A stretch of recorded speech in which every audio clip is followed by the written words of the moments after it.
Episode 137. In 1950s Boston, what was it like living in a tenement?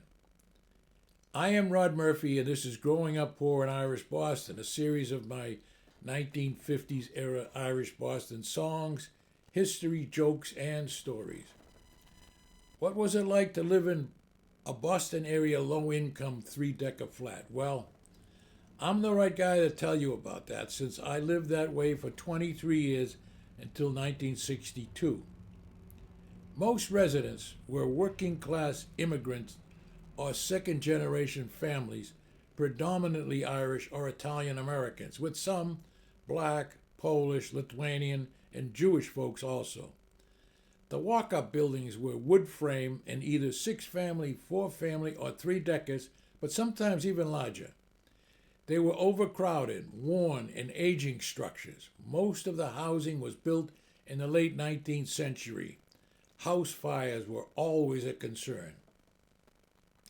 Tenements usually had small apartments, often three or four rooms, about 800 to 1,000 square feet, housing families with often six or more kids.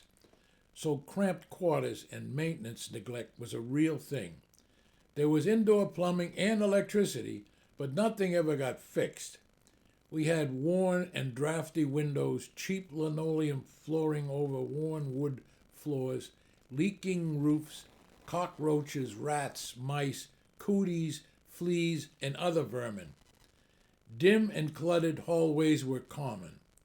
Overcrowded apartments also led to faster and wider spread of diseases.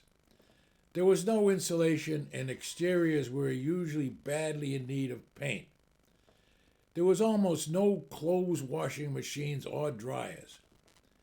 The Murphys lived in a three-decker at 34 Fairmont Avenue in Cambridge. My mother washed the dirty clothes for 9 people in a large soapstone sink and used a clothesline from the kitchen window to a nearby tree for drying.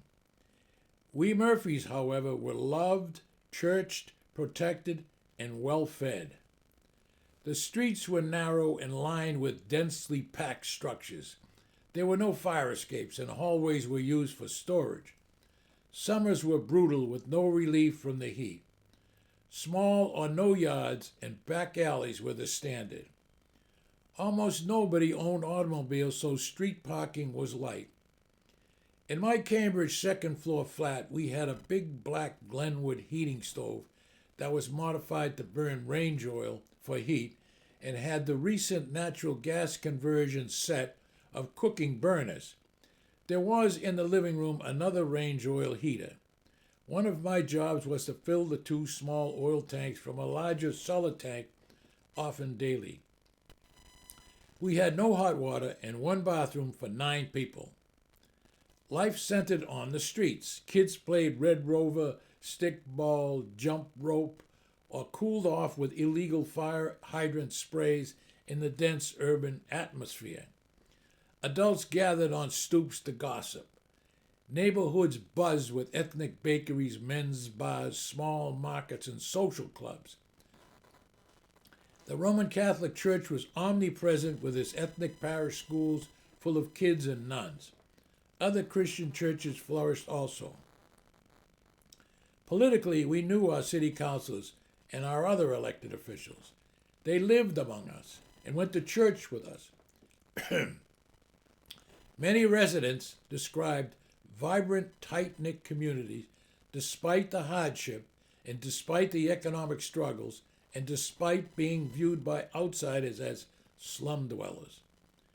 Growing up in that milieu with very little drove me to succeed. I learned that if you want something, you need to go get it. No one else will do it for you. I also learned to help people who cannot do what I can do. Life was tough and marked by economic strain and substandard conditions. There were also bright spots for my family. The Cambridge City public fields and playgrounds, city basketball and baseball leagues. The Blessed Sacrament Church and School and the public library are a few. All that was also a stepping stone into the American dream for many of us. That was then. What about now? So what is Cambridge like in 2026? Cambridge's three-decker residents now are primarily renters, young professionals, students, and also biotech workers drawn to the area's many job opportunities. Expect Cambridge's rent to be above $3,000 a month. Many apartments are shared by roommates or young couples. There are some owner-occupants and some small landlords who live in one unit and rent out to the others. Also, many three-deckers have been converted to condominiums since the 1980s gentrification wave, allowing individual unit ownership. Cambridge today as a whole is highly educated and affluent. The median household annual income is $126,000. The median age is about 30. Racially, it is roughly 55% white, 20% Asian, 10% black, with a significant immigrant and non-citizen population. My guess is almost none of those new residents are churchgoers. The opposite of what it was in my day. Three-deckers are no longer primarily working class or recent immigrant housing as they were in my youth. Today's residents are mostly highly educated urban professionals benefiting from the convenient location. Those three-deckers continue to provide housing in a now very expensive city. As of late 2025, the Cambridge real estate market remains highly competitive with low inventory and strong buyer interest, driving prices up. The current three-decker average sale price is about $2 million. Current listings often range from $1.5 million to over $4 million, depending on the condition, location, unit count, renovations, and development potential.